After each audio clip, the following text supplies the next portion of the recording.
Hey guys, Бат шиг байна. Хамгийн эхлээд надтай холбогдож саналаа хариулсан хүмүүст бүгдээрэнд нь баярлалаа.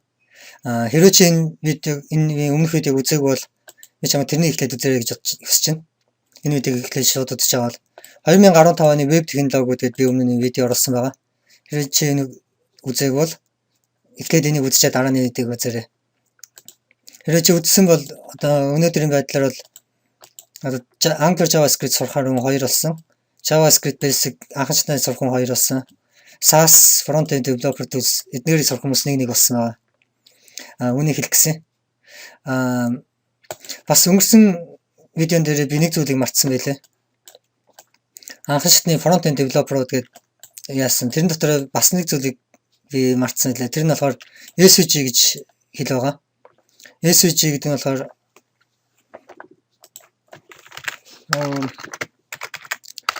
Scalable Vector Graphics гэсэн үг байна. Энэ гурван үгний товчлол. Domain Specific Language нэрлэдэг энийг болохоор жишээ нь бол энэ юу гэдэм бэ гэх юм бол би энд planker.com дээр .co planker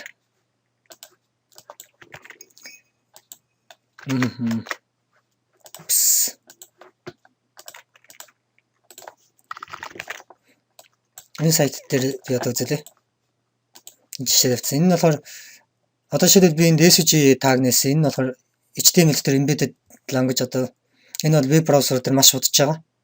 Веб браузер дээр байдаг болоод энэ хэл бол одоо сүүлийн үеийн бүх браузер дээр нэлээд өмнөх энэ бол нэлээд олон жил бас болцсон байгаа энэ зүйл. Эдгээрийг бас ашиглаж сурахгүй бол веб developer гэж хэлгээд бас хэцүү. Front end developer. Зарим энийг мэдгүй маш олон developer би өөрсдийгөө front end developer гэж нэрлэдэг. SAS HTML CSS-ыг сурчаад тэдгээр хүмүүс би бас энийг мэдхээс өмнө бас өөр гэж боддог байсан. Гэхдээ SVG гэдэг юм мэдснээс хойш би энийг мэдхээс өмнө би бол front developer хангалттай болоогүй байсан байна гэдэг бол хүлээн зөвшөөрсөн. SVG бол үнэхээр гайхалтай хүчрхэг бас юм хэл байгаа. Браузер дээр ч аль хэдийн бичигдсэн байгаа зүйлс энийг одоо ашиглаж сурах хэрэгтэй. Хэрвээ front end developer болохын тулд одоо энд би жишээлбэл 3 жишээ үзүүлсэн байна. SVG гэдэг тагнаа гэдэг. Үнэ болохоор HTML5 дотор элемент очилцчихаас embedded language одоо хамгийн ихтэй rectangle гэдэг таг тасгсан би энд rect гэдэг. Rect одоо урт нь 100%, өндөр нь 100% гэвчсэн fill гэдэг нь одоо будах дотор нь улаан гэдэг одоо энэ дөрвөлж нь харагдаж байна. Нэрээ энэ би blue гэх юм бол энэ центр болно. Дараагийнх нь circle гэдэг одоо энэ харагдаж байна. CX гэдэг нь болохоор энэ graphic language одоо rectable би бас нэг зүйлийг хэлэх марцсан. Scalable vector graphics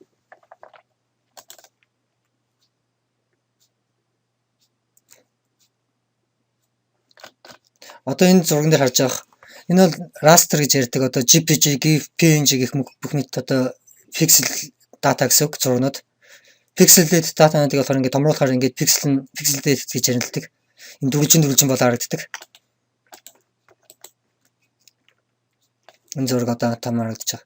Харин scalable vector graphics гэдэг нь болохоор томороход одоо юугаа алдахгүй гэсэн үг. Чанараа алдахгүй.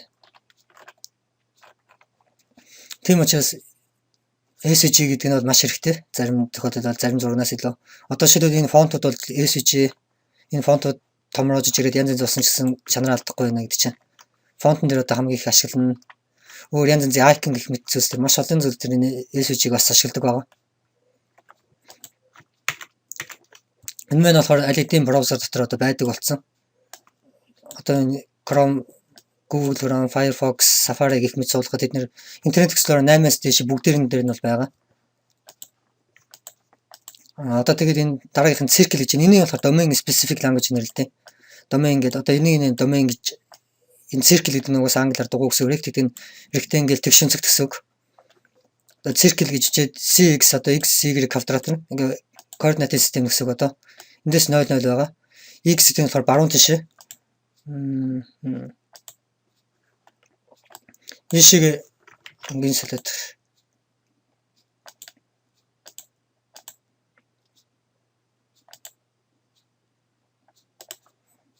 Энд бол 00x y-ээр 0 байгаа. Энэ шиг x нэмэгдээд доошоогоо y. Тэнгүүд одоо энэ мань болохоор cx 150 гэдэг нь болохоор хажууд шиг 150 пиксел яваад энд ирнэ гэсэн үг. Дараа нь cy 80 гэдэг нь болохоор доошоо 180 градус 180 үгүй биш 180 80 пиксел одоо доошоо яваад энд ирнэ гэсэн үг. Тэгээд эндээсээ болохоор 60 радиус r гэдэг нь радиус 60 радиустай циркл зураа. Тэгээд fill гэрийн ногоон өнгөр будаа гэдэг. Дараа нь intro text одоо би зурсан энэ бас адилхан. SVG-г ашиглаж чи бас текстийг ийм налуу хэлбэрээр одоо ингэж бас зурч чадна чи. Одоо би энэ pat гэдэг одоо энэ шумыг одоо далилаад зурсан байна гэсэн энэ pat-ийг одоо би өөрчлөх юм дугуй байна гэсэн. Одоо энэ улаан зураас минь өөрчлөгдөн. Жишээлбэл би нэг 100 за 1000 бол арай их 100. Одоо энэгээр би энэ pat гэдэг нь болохоор энэ шугамыг одоо яаж зурагдах одоо энэ улаан зураасыг хэлж байна. Тэгээ энэгээр нь би одоо text pat гэдэг энэгээр холбоод. Гэтэ энэ SVG-ийг би хичээл заавал одоо энийг нарийн дэлгэрэнгүй заах болно. Гэтэ чи SVG ямар ч сурснаар эднийг анимашн янз янзын байдлаар бас эднийг хийж болно гэсэн үг. SVG-г ашиглаад одоо хамгийн их ашиглаж байгаа нь бол одоо хүмүүс сайн мэдэрэл JavaScript library ашиглаад D3 library гэж байгаа. D3-ийн одоо энэ жишээний example-д харагдаж байна. D3.js.org гэх сайт. Янз янзын графууд байна. Жишээ нь аль нь үзэх энийг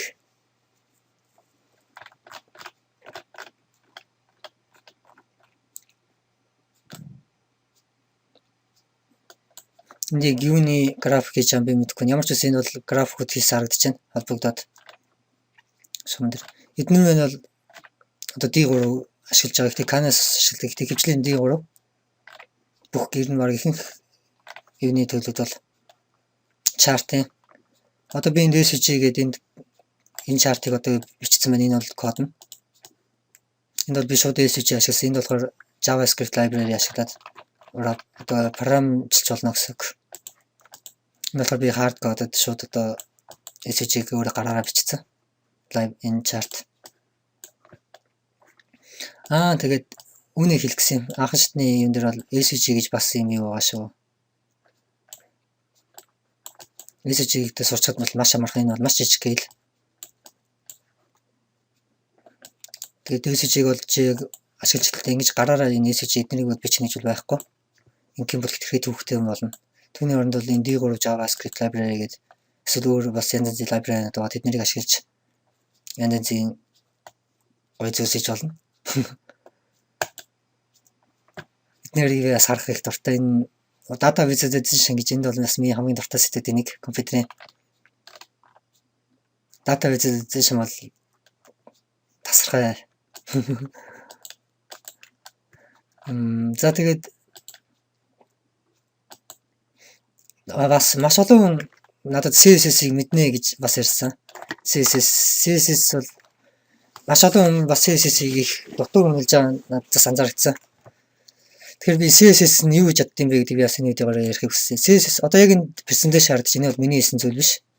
Bartaz GitHub.io гэдэг Impress.js гэдэг library тэний одоо жишээ харагдаж байна.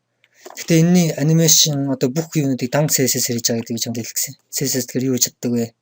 Одоо энэ presentation space дарангууд хажууд жишээ явж байна. Хажууд жишээ одоо хараарай. Impress JavaScript орлоод үзээрэй гэдэг өөрсдийнх нь демо 90 градус хэрэгчлээ. Дахиад 90 градус хэрэгчлээ. Эсвэл бүр ингэ зүүмдэж болж байна. Холдлоо. Эргүүлж янз янз байрлалыг өөрчилж болно гэдгийг.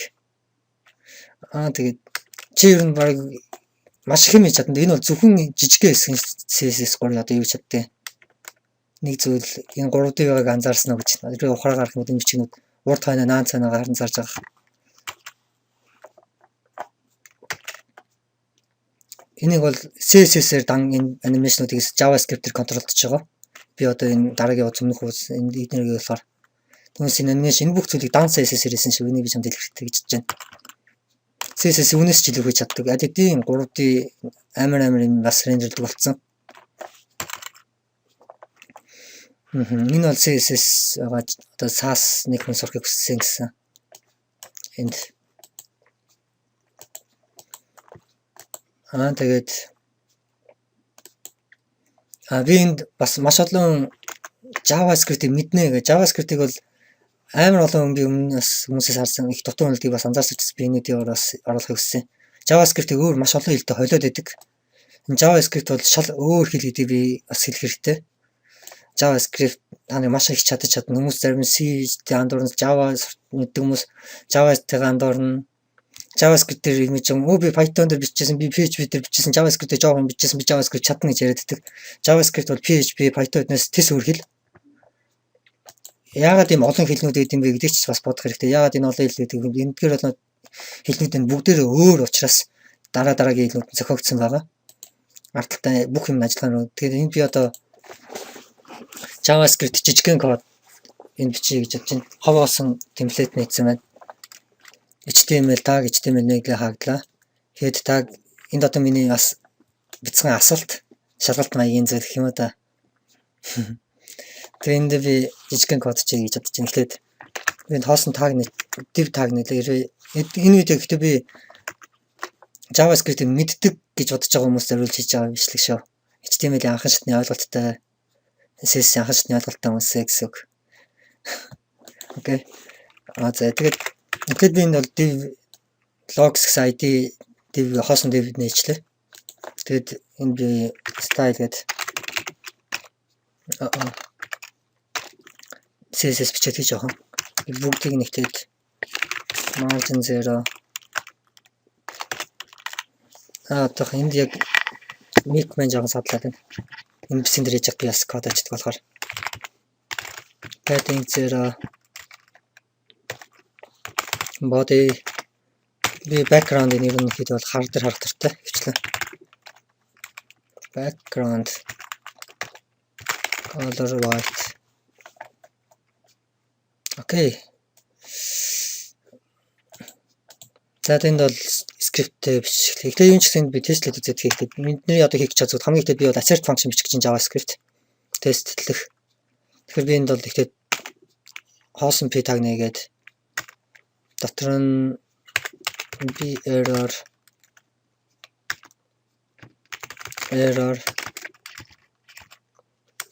test file-д одоо энийг би параметр хийх гэж байгаа. Одоо энэ бичлэгийн видеоны зорилго болохоор энд болохоор тест авсан үед одоо амжилттай тестийг авсан үед энд гарч ирнэ pass. Тэгээ энийхээ одоо стайлыг бичээ. Error pass 2 маань болохоор font weight bold.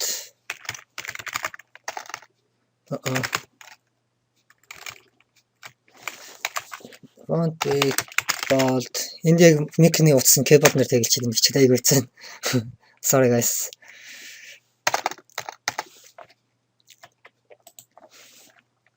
Error одоо энэ текстүүд маань болд утсан байна.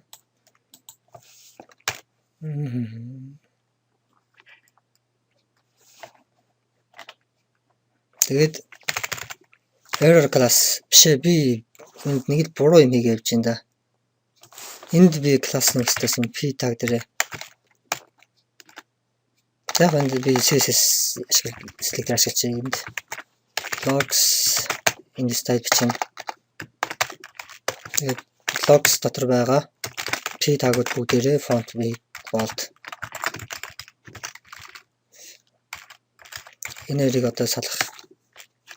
Error энэ color red color green.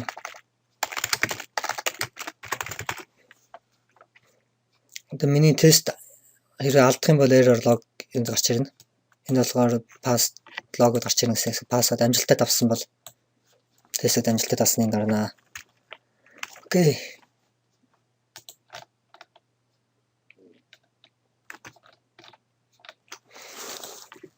Окей. Одоо энийг би яг параметрын дагуу хийх гэж байгаа. Доор нэг тэгэд script tag нэгээд басан. Энд JavaScript код чинь. Хамгийн эхлээд log wrapper гэж. Log wrapper гэдэг нь болохоор энэ хоосон div tag-ыг энийг хэлээд байна.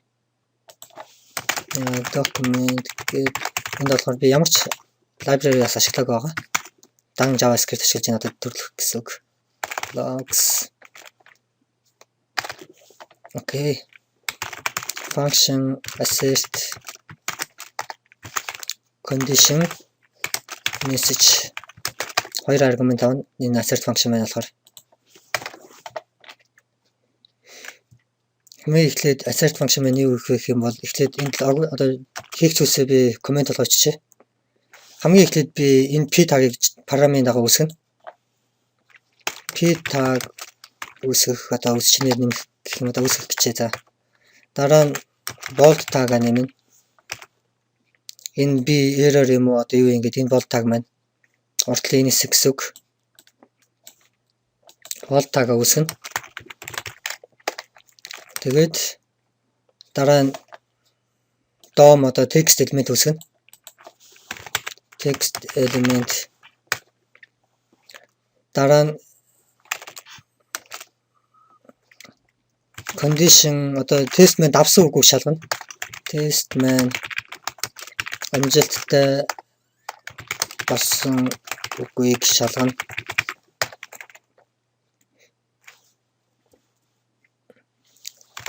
Тэгээд хамгийн сүүлд нь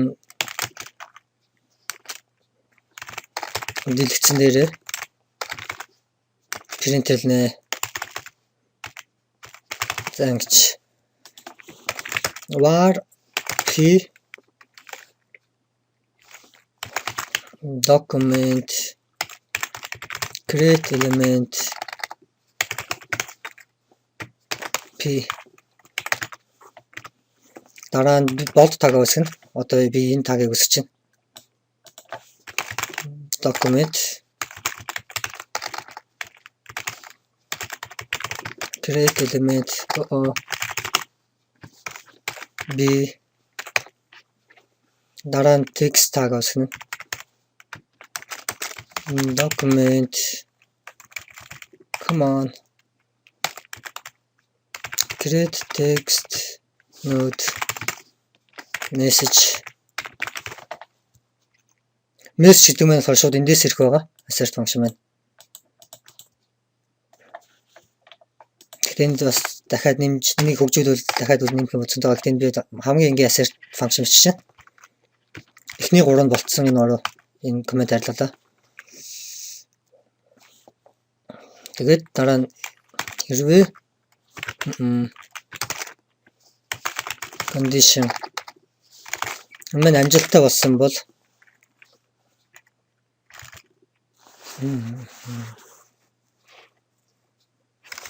дараа нь bold tag дээр одоо text хэвчнэ гэсэн үг. Text content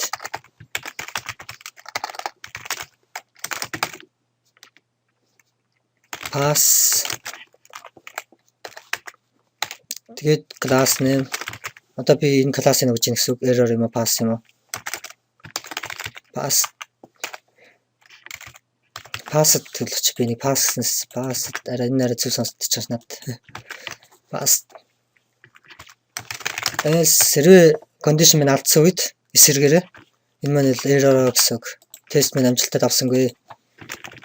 Error class name error.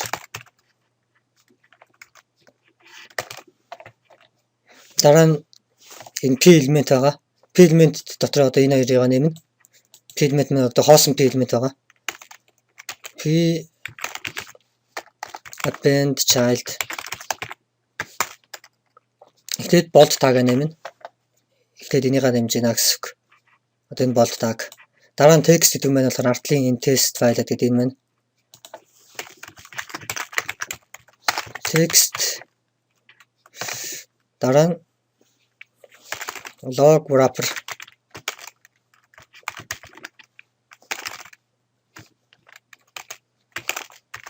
append child p одоо би энэ log эднэр гаргалгаад одоо assert function ажиллаж байгаагүй шалгаж үзье. Assert эхлээд condition байна. Нэг тэгээс их бол үгүй энэ араа Хэрвээ алдах юм бол энэ error message дараагийн энэ гарч ирнэ гэсэн үг. Биш. Нэг тэгээс их үү гэдээ асууч. Тэгээс их үү. Мэдгүй энэ юу ч гэсэн яа. Одоо энд бол ардталтан чи текст message бичнэ. Одоо энд бол pass гарч иж байна. Error pass. Энэ тест минь угаасаа энэ бол зөв. Одоо буруу юм бичиж үзье. 1 2-оос ихээ. Error 1 бол 2-оос их биш ээ. Одоо энэ assert function маань ажиллаж байна гэсэн үг. Одоо энэ маань би жишээлбэл false test assert гэж.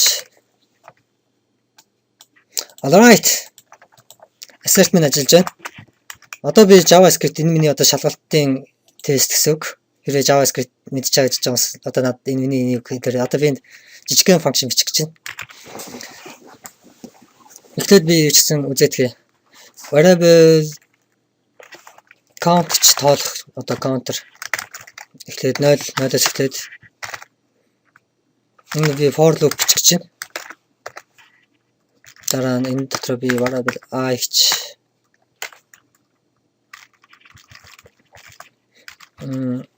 I тэнцүү 0 0 I 5-аас бага тэгээд plus I.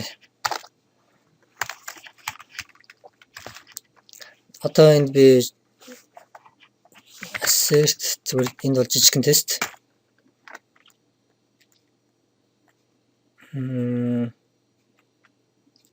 False I гэж I маань хэд байх нь message байна. 0 1 2 3 4 одоо энэ маань for loop харагдаж байна. 5 удаа ажиллана.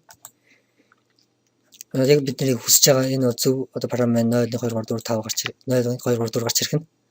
Дараа нь би тэгвэл энэ дээр арай нэг өөр функшн ажиллаад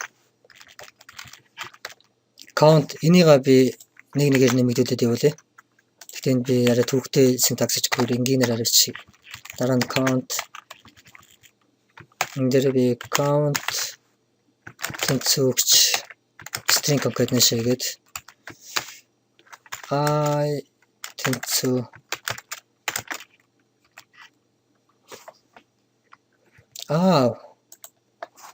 нэг мөрөнд бичсэн арай зөв юм байна. Тэгэхгүй арай муу харагдах юм байна. Таслалтай байд.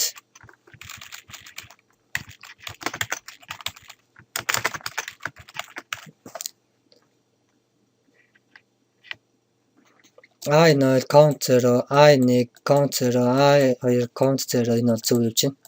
Одоо би энийг count дараа нэг нэгээр нэмэгдүүлье. Count equals count дээр нэмэх нэг plus operator гэсэн үг л дээ. Энэ бол бидний яг үдэж байгаа зөв.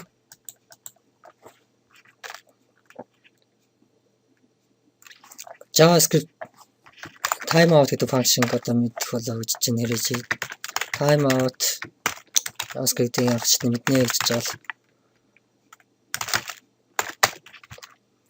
Одоо би энд бол миллисекунд чинь энд би 2000 миллисекунд энэ болохоор 2 секунд гэсэн үг.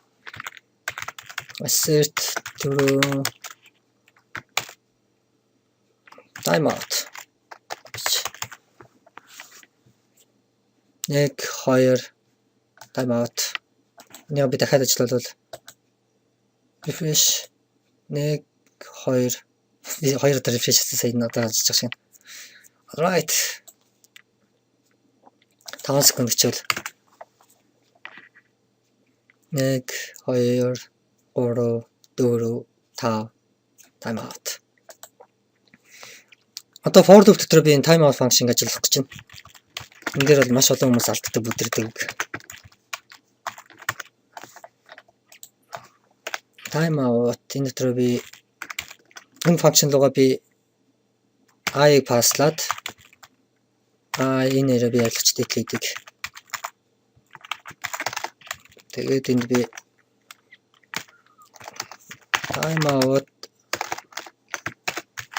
timeout I тэнцүү I undefined. Why? Би солиорцсон биш нь юу ядчихсан. Ингээ юу нэг ядчихсан чи энд нэг цаг гарна шүү дээ. 200 миллисекунд. тав. Вай яагаад ийм болчихсон бэ? Энэ одоо энэ дэр JavaScript одоо анх өөр хэлнээс ирсэн хүмүүс энэ дэр л гацдаг хамгийн ихний алддаг зүйлс болоод энэ байгаа. Хэрвээ чи JavaScript-ийг мэднэ гэж бодож байгаа бол чи нэг маш сайн мэдж байгаа. Энд яагаад ийм болж байгааг.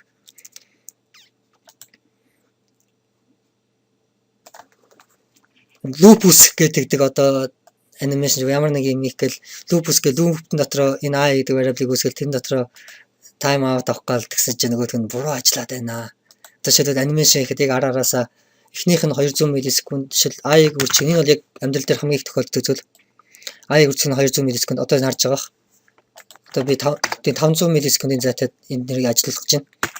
500 нэг bla 5 function маань одоо 55 function маань энэ маш хурдан ажиллаж байгаа. Эхнийх нь 500 миллисекунд, дараагийн ажиллаганд 2-оор оржуулаад 1000 миллисекунд, дараа нь 3-оор оржуулаад 1500 миллисекунд, дараа нь 4-оор оржуулаад 2 миллисекунд гэл лаптоп энэ маш хурдан болж байгаа. Би анимашн нэгээс ихлүүлээд тэр 5 тэнцүү гэдэг энэ гүлээ.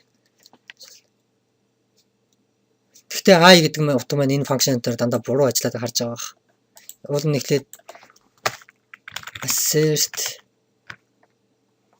false i гэдэг нэг утга нарах юм бол 3 3 4 5 тэгснээ энэ function дотор би i-г ажиллуулах гингүүд энэ function дотор маань хамгийн сүүлийн утга нь яваад энэ loop-ний. Хэрвээ би энэ set time out гэдэг энэ function дотор жишээлбэл энэ function одоо гадна гараачжээ.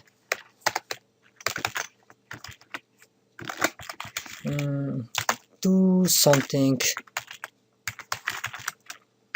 with i ямар нэг юм хийгээд тэгээд энд i ирнэ. Тэгээд set time out function маань болохоор do something энэ function маань ажиллана.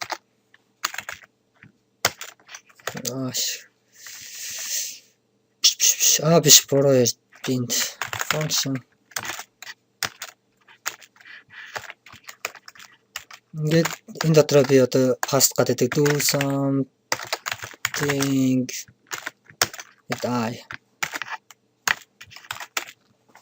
Тэгээ энэ дотор би яг энэ зөв утгнууд авч энэ function дээр өөр юм хийх гэдэг. Гэвтэл энэ function маань энэ анимашн ашиглах гэдэг.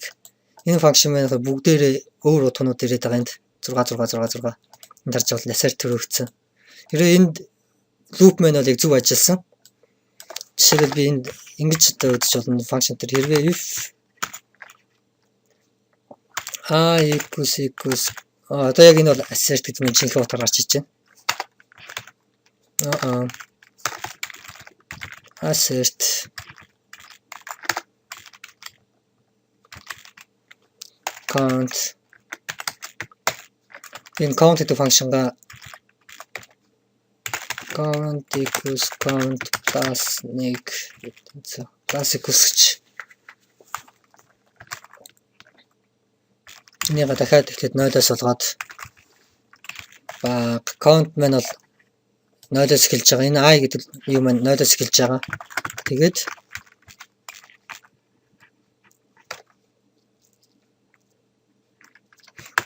энэ дотор би одоо жишээлбэл i-г нэгээр хөгжүүлээ гэвэл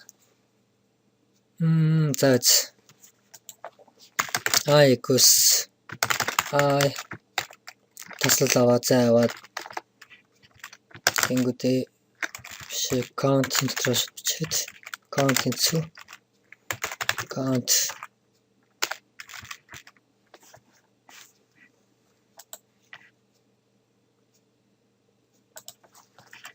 concatenation i тав count 0 i тав count 1 i тав count 2 i тав count 3 i тав count 4 энэ бол яасан ч бид нарыг хүсэж байгаа шиг ажиллахгүй байгааг харж байгаа. Ингээд JavaScript хүмүүс алддаг байгаа. Хэрвээ дээр харах юм бол дахиад одоо энэ тохиолдолд зөв болчлаа. Гэхдээ энэ миний хүсчихсэн зүйл биш. Энэ function дотор би бол энэ i гэдэг утгыг дамжуулах гэж пастга оролдоод байгаа. Чи үнийг яаж засгарыг над дэлж өгөөрэй гэж бодож байна. Хэрвээ чи энийг засчаад бол тэгэх юм бол би чамайг JavaScript-ийг мэддэм байна. Хэрвээ чи үнийг яагаад ийм болж байгааг ойлгохгүй бол би чамд эхлээд JavaScript-ийн энэ курсыг сонгохыг зөвлөж байна. JavaScript анх шатны курс. Энэ дээр зөвхөн үүнээс гадна өөр мэдгүй JavaScript-ийн маш олон зүйлс байгаа тэдний чамд чадчих мэдхээр чи маш амархан зүйл төр бүдрэл маш олон жижигхэн зүйлээр занганд орох болно. Тэгэл бараамж гацаал чи юу болоод байна гэж толгойч хэрэгнэ. Тийм учраас тийм болохын тулд ихтэй би чамайг бол JavaScript-д маш их хийж идэв юмнуудаас болдог. Тэр зүйлсийг сайн мэдгүй бол ихтэй би чам JavaScript-ийн энэ курсыг сонгоо гэж зөвлөмөр байна. Хэрвээ чи эднэрийг мэдээд энэ дээр зүйлийг би сурцсан окей ойлгож байна. Би арай гүнзгий ороод дараагийн төвчний нэг хүсэж байна гэж бодох юм бол арай Angular JavaScript welcome.